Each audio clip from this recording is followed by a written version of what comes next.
सुल्तान Salahuddin Ayyubi की अजमत सिर्फ जंगों में नहीं थी, बल्कि उनकी मजहबी रूहानियत, इंसाफ और दानिशमंदी में थी।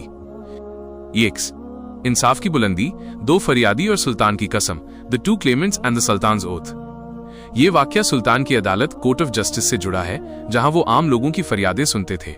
वाकया 1 फरियादी हाजिरी। एक बार 2 आदमी सुल्तान के दरबारी काजी जज के पास एक जमीन के टुकड़े के बारे में मुकदमा लेकर आए। दोनों ने दावा किया कि जमीन उनकी मिल्कियत प्रोप्राइटी है। 2 सुल्तान की गवाही। मुकदमे की सुनवाई के दौरान एक फरियादी ने कहा कि सुल्तान सलाहुद्दीन खुद जानते हैं कि वो जमीन मेरी है और वो इस बात के गवाह हैं। 3 सुल्तान का दरबार में आना। काजी ने सुल्तान को गवाही के लिए तलब किया।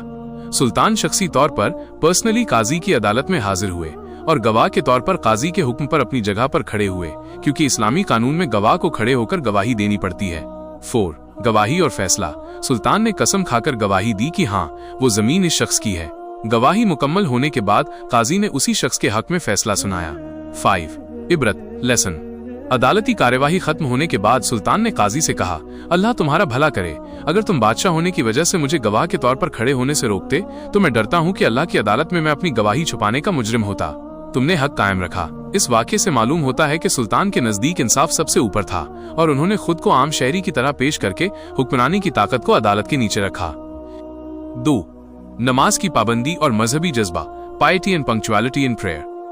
सुल्तान सलाहुद्दीन की सबसे बड़ी कुव्वत, ताकत उनकी मजहबी पाबंदी थी, जिसका सबूत जंग के मैदान में भी मिलता था। वाकया 1 जंग से पहले की तैयारी। हत्तीन की जंग से पहले जब ईसाइयों से मुकाबला दरपेश था, सुल्तान अपने सारे फौजियों को लेकर एक खुली जगह में जमा हुए। उन्होंने जंग की रणनीति स्ट्रैटेजी बनाने से पहले इमाम को आगे बढ़ाया और सबके साथ जमात के साथ नमाज अदा की। 2 हर्ज की नमाज। सुल्तान का मुकाम सिर्फ नमाज पढ़ना नहीं था, वो हर फर्द शख्स को तन्हाई में खुदा से दुआ करने की तरगीब इनकरेजमेंट देते थे। काजी इब्ने शद्दाद लिखते हैं कि सुल्तान कभी भी फर्ज नमाजें फर्श आल जमात के बगैर अदा नहीं करते थे, यहाँ तक कि सख्त सफर या जंग की तैयारी के दौरान भी।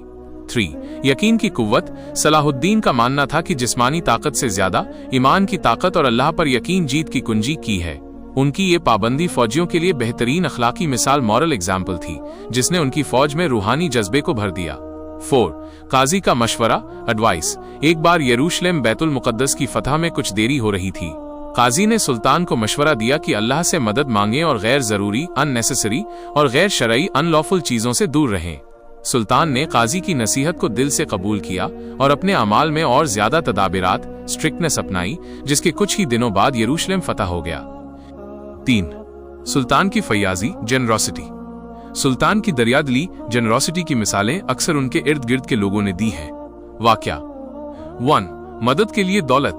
सुल्तान का ये मामूल रूटीन था कि वो अपनी दौलत को गरीबों, अनाथों, ऑर्फन्स, बेवाओं, विडोज और उन लोगों में तकसीम डिवाइड करते थे जिनके अजीज रिलेटिव्स जंगों में मारे गए थे। 2 कर्ज से नफरत। वो कर्ज डेट से बेहद नफरत करते थे।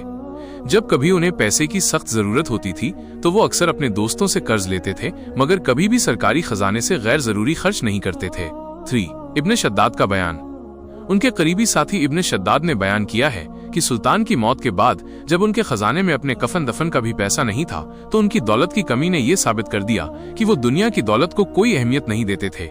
उनका दिल इतना अमीर था कि उन्होंने अपने लिए कुछ नहीं छोड़ा, बल्कि सब कुछ रब की राह में खर्च कर दिया।